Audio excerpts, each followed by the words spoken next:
Alléluia. Je m'adresse aux Israélites, c'est-à-dire la descendance d'Abraham, d'Isaac et de Jacob. Dans le Galates 3, verset 15 à 29, on parle de la descendance d'Abraham, le Christ et les croyants. Donc, c'est dire, Abraham a eu une autre femme qui s'appelait Agar, c'est-à-dire c'est la servante de Sarah, sa femme Sarah. Comme Sarah n'avait pas eu d'enfant, elle a pris sa servante donnée à Abraham pour qu'il puisse avoir un enfant. Et quand Agar était enceinte, elle fuyait de sa maîtresse. Arrivée en brousse, un ange dit à Agar, retourne soumettre à ta maîtresse que l'enfant qui se trouve dans ton ventre, son nom sera donné Ismaël. Il lui donnera des nations et des chefs. Mais ce n'est pas de lui on parle. Cette nation et des chefs-là, c'est Ismaël. Sa descendance, c'est musulman. Mais je ne parle pas des musulmans. Je parle que la descendance d'Isaac, Jacob et Israël. De Galates 15 à 29, la descendance d'Abraham, le Christ et les croyants. Frères, partons des usages humains. Un simple testament humain, s'il est en règle, personne ne l'annule, ni ne le complète. Eh bien, c'est à Abraham que les promesses ont été faites et à sa descendance. Il n'est pas dit aux descendants, mais à sa descendance.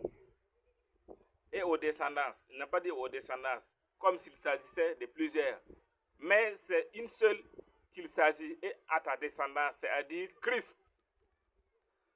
Voici ce que j'entends. Un testament en règle a d'abord été établi par Dieu. La loi venue 430 plus tard ne l'abrose pas, ce qui rendait vaine la promesse.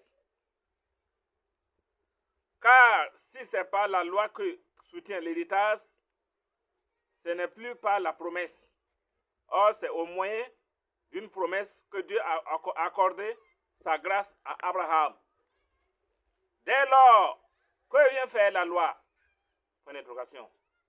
Elle vient s'ajouter pour que se manifeste la transgression, en attendant la venue de la descendance à laquelle était destinée la promesse. Elle a été promulguée par des anges, par la main d'un médiateur. Or, ce médiateur n'est pas le médiateur d'un seul. Et Dieu est unique.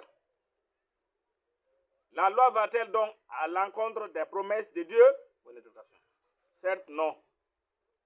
Si en effet une loi avait été donnée qui a le pouvoir de faire vivre, alors c'est de la loi qu'effectivement viendrait la justice. Mais l'Écriture a tout soumis au péché dans une commune captivité, afin que par la foi en Jésus-Christ, la promesse fut accomplie pour les croyants. Avant la venue de la foi, nous étions gardés en captivité sous la loi, en vue de la foi qui devrait être révélée. Ainsi donc la loi a été notre surveillant en attendant le Christ, afin que nous soyons justifiés par la foi. Mais après la venue de la foi, nous ne sommes plus soumis à ce surveillant, car tous vous êtes par la foi fils de Dieu en Jésus-Christ. Oui, vous tous qui avez été baptisés en Christ, vous avez revêtu Christ.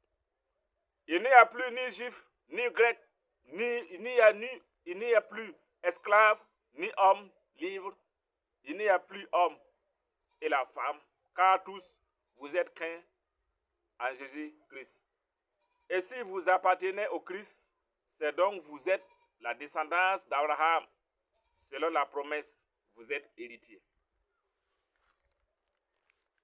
Donc, chers Israélites, persévérez-vous.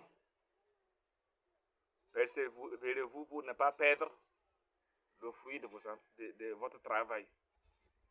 Quiconque aller plus loin et qui ne demeure pas dans la doctrine de Jésus-Christ, ce n'est pas de Dieu. Alléluia. Amen.